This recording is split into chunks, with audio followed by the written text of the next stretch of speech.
So friends, आज उत्तर प्रदेश के कानपुर से दीप नारायण जी आए हैं। सो इनसे हम जानेंगे कानपुर के बारे में, सोलर की पूरी जानकारी। तो सर, हेलो सर, कैसे हैं? Hello sir, hello everyone. मेरा नाम दीप नारायण पटेल है। मैं कानपुर का रहने वाला हूँ और कानपुर का डिस्ट्रीब्यूटर लूम सोलर का हूँ। ओके, तो सर कानपुर के बारे में कुछ बताइए। कानपुर क्या है और वहाँ पर क्या ऐसा चीज़ है? सर, कानपुर में बहुत सी जगह फेमस हैं, जैसे आप कह सकते हैं गंगा रिवर है। ओके। जेके टेम्पल हो गया, जेड स्क्वायर हो गया, शॉपिंग मॉल।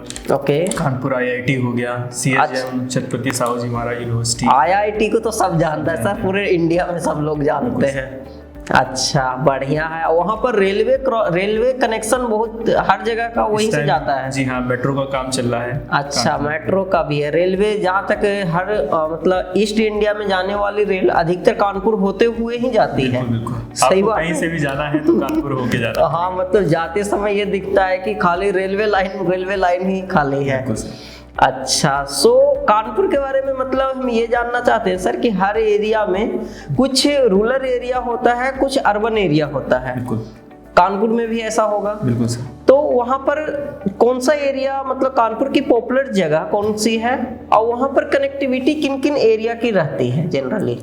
सर देखिए, जैसे कानपुर में दो तरह के, कानपुर नगर, एक कानपुर देहात है। ओके। तो रूरल एरियाज में कानपुर में मोस्टली सिटीज आती हैं, जैसे आपकी मेन घंटाघर हो गया, मेन जितनी पॉपुलर सिटीज हैं। ओके। और वहाँ पे इलेक्ट्रिसिटी की इतनी प्रॉब्लम्स नहीं होती, लेकिन हाँ आप कह सकते हैं अर्बन एरियाज में कानपुर देहात होगी में थोड़ी सी भी कंस्ट्रक्शन एरियाज हैं, अभी नई डेवलप हो रही हैं, तो उनमें थोड़ा सा इलेक्ट्रिसिटी प्रॉब्लम्स होती है। तो ये जो कानपुर की जो पॉपुलर सिटी, कानपुर जो सिटी है, उसके यदि हम 10 से 15 किलोमीटर या 20 किलोमीटर जो कनेक्टिंग एरिया को जोड़ती है, वो कौन सा एरिया है वहाँ की?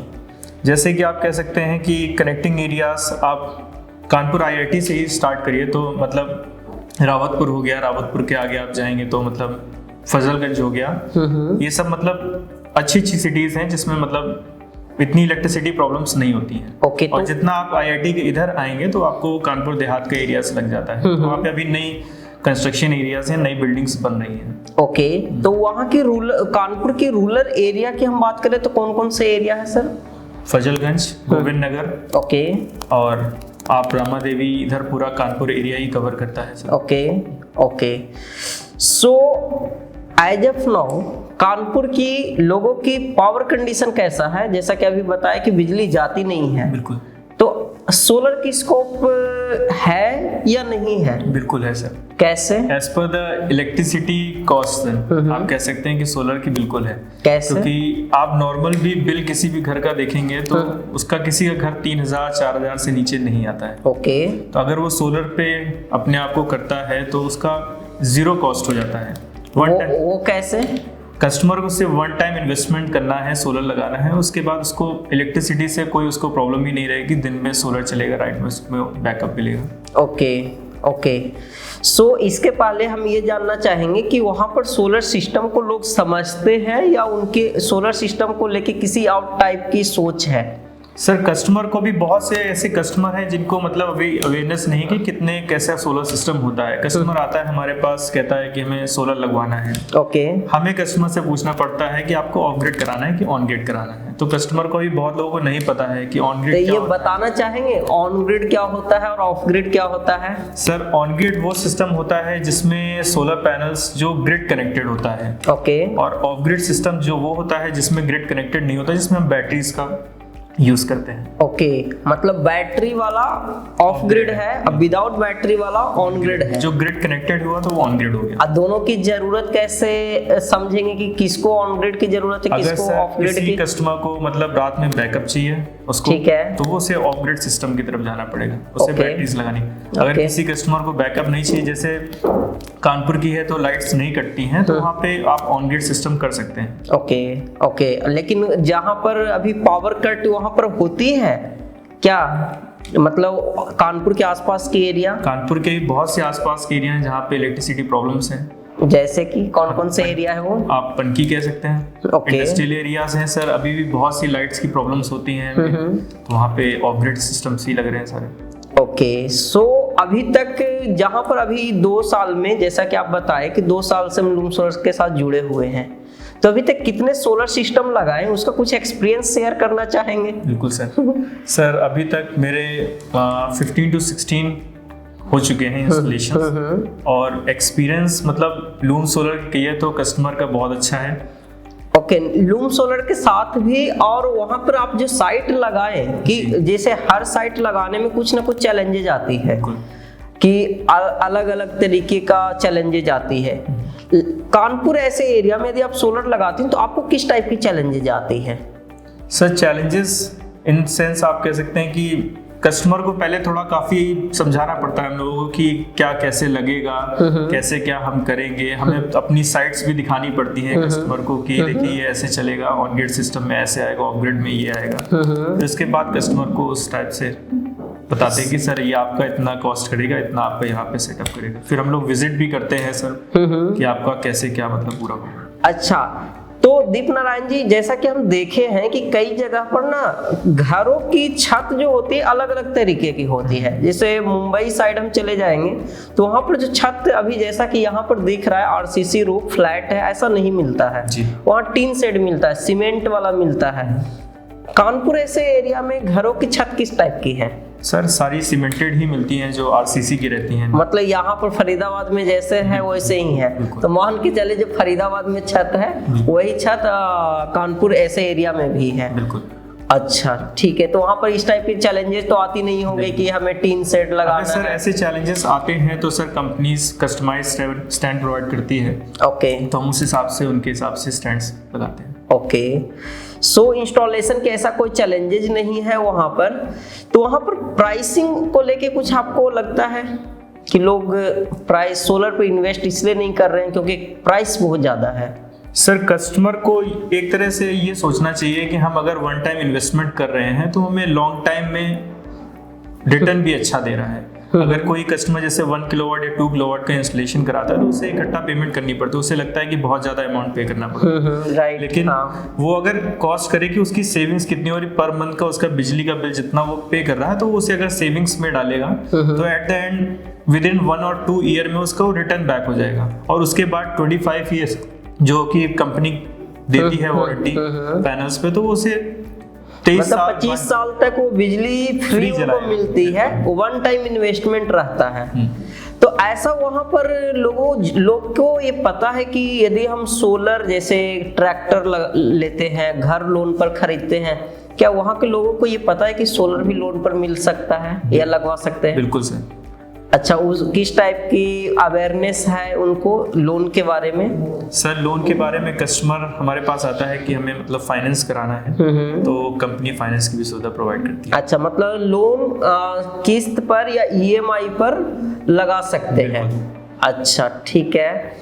सो अभी जैसे बता रहे हैं कि वहाँ पर बिजली जाती नहीं है, और बिजली जहाँ नहीं जाती वहाँ पर ऑन ग्रिड का ट्रेंड ज़्यादा है।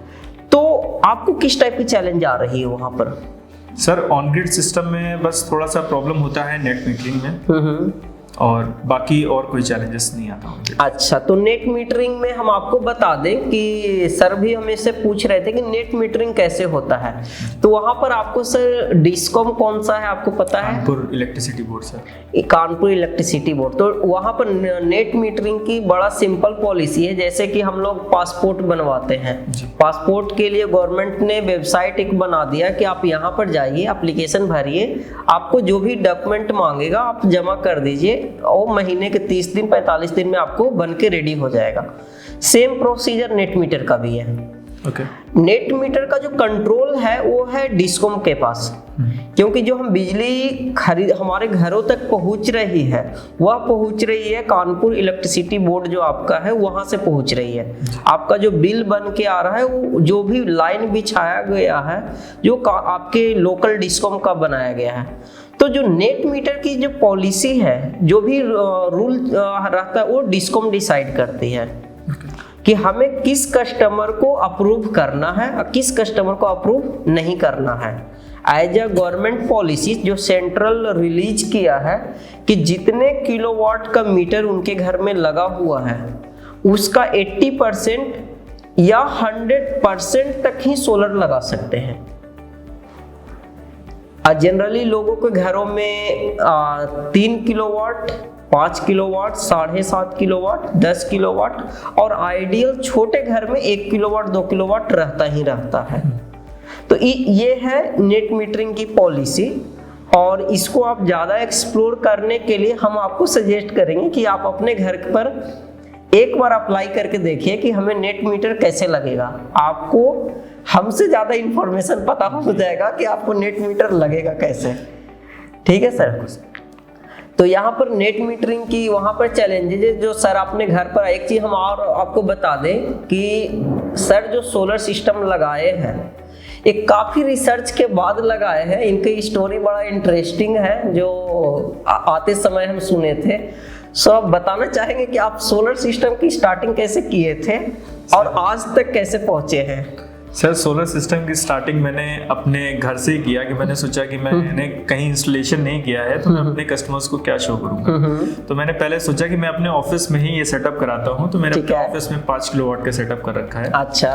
और प्रॉब्लम मेरे को क्या हुई थी, मेरे को ये नहीं पता था कि इन्वर्टर के बारे में इतनी नॉलेज नहीं थी स्टार्टिंग में। तो मैंने इन्वर्टर पहले 5 किलोवाट का सेटअप में मैंने 2.5 किलोवाट का इन्वर्टर यूज किया, सॉरी 3.5 किलोवाट का इन्वर्टर यूज किया, जो कि मुझे नहीं पता था कि वो 2.5 किलोवाट का बैकअप देगा। अच्छा।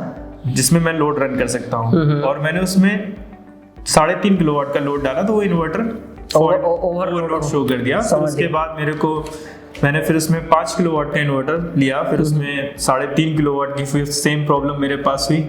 फिर मेरे को वो इन्वर्टर रिप्लेस करना पड़ा। फिर तो थोड़े चैलेंजेस मेरे को स्टार्टिंग में फेस हुए। तो अगर किसी को मतलब देखना है तो मेरे ऑफिस में आके सेटअप देख सकता है। तो यहाँ पर हम आपको बता दें कि सर के साथ जो इन्वर्टर सिलेक्शन में दिक्कत हुई थी, सोलर पैनल बैटरी दोनों सर सिलेक्ट कर चुके थे, इन्वर्टर सिलेक्शन में दिक्कत हुई थी और जनरली होती है। तो आपकी जो जरूरत थी वो क्या जरूरत थी जो इन्वर्टर सिलेक्शन में दिक्कत आ रही थी? जरूरत मेरी सर 5 किलोवाट की थी और मैं तो मतलब 5 किलोवाट आप डिसाइड कैसे किए थे?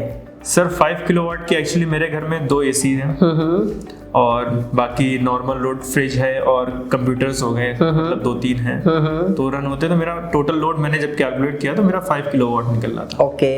ओके मतलब आपका जो एक्सपेक्टेशन था कि एसी चले जी इन्वर्टर के ऊपर। बिल्कुल। तो आप इन्वर्टर के ऊपर एसी क्यों चलाना चाहते थे? आप नॉर्मल ग्रिड कनेक्टेड लगा के चला सकते थे। सर मैं चाहता था कि मतलब मेरा रात का भी जो इलेक्ट्रिसिटी बिल आता है वो ना आए। तो अभी आप बता रहे थे कि वहां पर लाइट जाती नहीं है। लेकिन सर मैं मतलब लाइट जाती नहीं तो मैं मतलब बिजली का बिल पे ही नहीं करना चाहता था। अच्छा, कहीं ऐसा तो नहीं सर कि आपके यहाँ पर लो वोल्टेज की दिक्कत? नहीं, ऐसा कोई प्रॉब्लम नहीं। लो वोल्टेज का तो यहाँ पर कई जगह पर ये भी देखा गया है कि गर्मियों के मौसम में खासकर लो वोल्टेज की बहुत ज्यादा दिक्कत होती है। हाँ, लाइट यूज बढ़ जाता है। हाँ, लाइट तो रहती है बट जो हैवी अप्लायंसेस है जैसे कि एसी खासकर वो नहीं चलता है। तो यहाँ पर आपका सिर्फ था कि बिना बिजली का एसी हम चला सके, ये जरूरत था। आपके घर का इलेक्ट्रिसिटी बिल कितना आता था सर? सर पहले मेरा आता था 10,000-12,000 बिल आता था। आज के उसमें मतलब अगर मौसम बहुत ज्यादा ही खराब है तो बिल आ गया, नहीं तो अभी नॉर्मली बिल आया था 1,000 रुपए। क्या बात है। 10,000 से 1,000 बहुत बड़ी बात है। बहुत बड़ी बात होती है सर। तो मतलब मैंने खुद ये यूज किया, फिर मैंने इसके बाद मैंने ये बहुत बड़ी बात है 10,000 से 1,000 का इलेक्ट्रिसिटी बिल लेके आना, that is a great things. मैंने मतलब इलेक्ट्रिसिटी मैंने मतलब बिल्कुल मेन एमसीबी ऑफ कर रखी है और मैं पूरा लोड सोलर पे ही रन कर रहा हूँ इसमें। ये जो सोलर की जो आइडिया आपको आया, जो सोलर बिजनेस आप शुरू किए, ये कैसे आया और आज तक की जो जर्नी रही है कुछ बताना चाहेंगे? जो आपके वीडियो देख रहे हैं, जो कई इलेक्ट्रीशियन आपके एरिया में होंगे वो भी एक्सपेरिमेंट करते होंगे बट आपके जैसे एक्सपेरिमेंट ना करें कि 40-50 हजार लाख रुपया लगा के फिर वो अनयूज्ड हो। तो किस टाइप का एक्सपीरियंस रहा है सर? सर एक्सपीरियंस क्या सर, पहले ऐसे सोचा था कि कुछ बिजनेस डालना है तो ऐसे एक दिन यूट्यूब बैठ के देख रहे थे तो उसमें बिजनेस आइडियाज पे तो मैंने लूम सोलर के वीडियोस देखा। तो उसमें मैंने कम से कम उसमें 3 दिन मैंने सिर्फ लूम सोलर के वीडियोस देखे बैठ के। तो मतलब मुझे थोड़ा सा अच्छा लगा बिजनेस आइडियाज के उसमें। और फिर सोलर तो मतलब फ्यूचर है ही है सर, आगे जाके सोलर पे ही आना है सबको। तो फिर इसलिए मैंने सोलर पे अपने आप को 20। समझ गए। मतलब फिर आप ये चीज, ये सोलर लगाने की पहले की बात है या सोलर लगाने के बाद ये रिसर्च करना चालू किए थे? नहीं सर, रिसर्च करते करते मैंने इंस्टॉलेशन किया अपने। अच्छा, रिसर्च उसके करते बाद करते मैंने तो पहले ये होम ओनर थे, जी। फिर सोलर होम ओनर बने, अब ये सोलर बिजनेस ओनर जो हमसे अब डिस्कशन हो रहा है। चलिए, वो बहुत बढ़िया सर। सो एक चीज अब बताएं कि ये तो हो गया कि आपकी जर्नी, वहाँ की डिमांड जो है, वहाँ के जो वीडियो होम ओनर देख रहे हैं, होम ओनर और बिजनेस ओनर, उनको क्या आप मतलब मैसेज देना चाहते हैं कि आप जैसे आपकी जरूरत वहाँ पर क्या है, उनको क्या समझाना चाहते हैं? सर पहले तो कस्टमर को अपने मतलब लोड पे देखना पड़ेगा कि कितना उसका लोड है। उसके बाद ही मतलब, क्योंकि इलेक्ट्रिसिटी कॉस्ट तो इतनी बढ़ती जा रही है कि आगे जाके अभी 7 रुपए है कानपुर में जैसे, तो आगे जाके वो और बढ़ेगी। तो अगर कस्टमर अभी सोलर पे डिपेंड हो जाए तो वो ज्यादा बेटर है, आगे जाके हर चीज के प्राइस हाई होंगे। तो यहाँ पर सोलर पर डिपेंड होने का लॉजिक ये है कि अभी जो होम ओनर है वो ग्रिड पावर को प्राइमरी सोर्स मान रहे हैं। जैसा कि सर का है कि यहाँ पर ग्रिड पावर भी है, कई लोग कंफ्यूजन ये रहता है कि सोलर लगवा के हम कनेक्शन ही कटवा दें, ये पॉसिबल नहीं है। अभी के टाइम में तो हम नहीं बोल सकते ये पॉसिबल है, लेकिन सोलर को प्राइमरी बना सकते हैं, ग्रिड को सेकेंडरी बना सकते हैं। Right sir? बिल्कुल सर। तो ये दोनों होम ओनर और बिजनेस ओनर दोनों के लिए एप्लीकेबल है। और स्कोप की हम बात करें सर, तो होम ओनर, होम में तो जनरली लोगों को एसी और हैवी अप्लायंसेस जैसे एसी हो गया, समरसेबल पंप हो गया, और नॉर्मल टीवी, फ्रिज, पंखा, टीवी, लाइट, ये सब रहता है। कमर्शियल में कभी ऐसा कोई रिक्वायरमेंट आया है? जी हाँ, अभी सर कमर्शियल में हमारा एक इंस्टॉलेशन अभी हुआ है, 10 किलोवाट का है। क्या है ये? 10 किलोवाट का अग्रवाल स्टोर है, लाल बंगला पे बना हुआ है, शॉपिंग मॉल है। तो अभी हमने इंस्टॉलेशन किया है, तो ऐसा कोई मतलब प्रॉब्लम तो उस पे नहीं आई है। अच्छा, मतलब शॉपिंग मॉल पर आप 10 किलोवाट लगाए? जी हाँ, अभी मतलब as per the requirement customer की 10 किलोवाट थी, क्योंकि वो भी एज अंडर कंस्ट्रक्शन है। तो वहाँ पर एरिया कितना था? मतलब शॉपिंग मॉल, मतलब हम तो देख रहे हैं कि फरीदाबाद में बहुत बड़े बड़े मॉल हैं, क्या मतलब वो भी उसी टाइप के एरिया में? कहा ना ऐसे कंस्ट्रक्शन पे है अभी, तो वो बनता जा रहा है, तो जैसे जैसे वो बनता जाएगा तो 25 किलोवाट का उसका मतलब टोटल। अच्छा, मतलब वो 10 किलोवाट टेस्टिंग पर्पस से लिए हैं, फिर उसको एक्सपैंड करने के लिए। ये भी एक बड़ी चीज है सर। 10 किलोवाट से बिजनेस में टेस्टिंग हो रहा है कि चलेगा या नहीं। यदि होम ओनर की बात करें तो 50 वाट से टेस्टिंग करते हैं। बिल्कुल कि यार सोलर काम कैसे करता है, यार दिन में भी काम करेगा उनको, क्योंकि सोलर नहीं, अब हमें जो चीज हमें नहीं पता है तो सबसे पहले हम बड़ा इन्वेस्टमेंट करेंगे ही नहीं। बिल्कुल, पहले छोटा लेंगे, अच्छा ये बढ़िया चल गया, चलो एक और ले लेते हैं। चलिए, बढ़िया है सर। सो ये तो हो गया पूरी जानकारी सोलर सिस्टम के बारे में और यहाँ की नीड के बारे में। स्कोप ठीक ठाक है जैसा कि सर वहाँ पर बताए।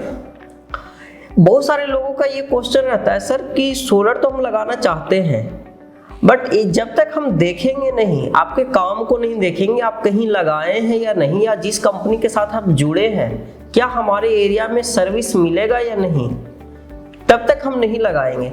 तो इसके लिए आप क्या कहना चाहेंगे सर? सर इसके लिए आप हमसे कांटेक्ट कर सकते हैं, लूम पे भी कांटेक्ट कर सकते हैं डायरेक्टली। हम आपको विजिट भी करा सकते हैं जहाँ पे हमने इंस्टॉलेशंस कर रखे हैं। इवन आप हमारे ऑफिस पे ही आएंगे तो वहीं पे भी हमारा इंस्टॉलेशन खुद का है। तो यहाँ पर आप अपने ऑफिस का एड्रेस बता दीजिए और कहीं पर इंस्टॉलेशन आसपास हुआ है वो एरिया बता दीजिए, जो वहाँ के होम ओनर या कोई देख रहे तो वो कहीं पर वो रिसर्च कर सकते हैं। जैसे कि मैंने बताया अभी लाल बंगला पे, वो तो मेन मार्केट में ही है सर शॉपिंग मॉल, तो कोई भी जा सकता है वहाँ पे विजिट कर सकता है। ओके। और हमारा ऑफिस और मेरे पनकी पे भी इंस्टॉलेशंस हैं, तो आप कभी भी आना चाहे तो हमसे कांटेक्ट करें। हमारे मतलब आपको इंस्टॉलेशन कोई क्वेरी है तो हमारे इंजीनियर्स भी विजिट करते हैं। अच्छा, आपके पास प्रॉपर टीम है हमारी। ओके। तो हम लोग घर पे आके आपकी पूरी जितनी प्रॉब्लम्स होगी वो सॉर्ट आउट करेंगे। ओके। सो सर एक चीज, ये जो कंपटीशन जब भी प्राइस सोलर सिस्टम की बात आती है, प्राइसिंग की आती है, और प्राइसिंग आंसर करना बड़ा मुश्किल होता है सीधा कि जी इतना का प्राइस ये है, इतना का प्राइस ये है।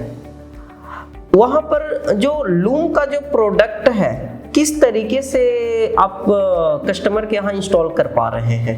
कस्टमर की क्या रिकमेंडेशन रहती है, क्या चॉइस रहती है जिसका आप फुलफिल कर रहे हैं? सर लूम ऐसी ब्रांड है, आप सब जानते हैं कि कस्टमर को बताना नहीं पड़ता। बहुत सी ऐसी कंपनीज हैं जिनको बताना पड़ता है कि अरे सर ये नहीं लगाना है, मुझे लूम ही लगाना है, तो लूम मेरे को प्रोडक्ट वही चाहिए। ओके, तो इसमें अभी जो शार्क सोलर पैनल लॉन्च हुआ है उसकी क्या मार्केट फीडबैक रही है और है अभी? Sir as per the space requirement, customer चाहता है कि मेरे कम स्पेस पे ज़्यादा मतलब हमें इलेक्ट्रिसिटी मतलब प्रोड्यूस हो, तो शार्क पैनल थोड़ा सा ज़्यादा हमें वो लगता है कि हमने 1 किलोवाट किया तो कम उसमें कम पैनल्स लगते हैं, कम स्पेस भी लेता है और ज़्यादा आपको इलेक्ट्रिसिटी प्रोवाइड करता है। ओके, और कुछ बताना चाहते हैं सर आप अपने आसपास के जो पब्लिक है? सर यही बताना चाहते हैं कस्टमर को, मतलब कि सोलर पे जितने जल्दी हो आए।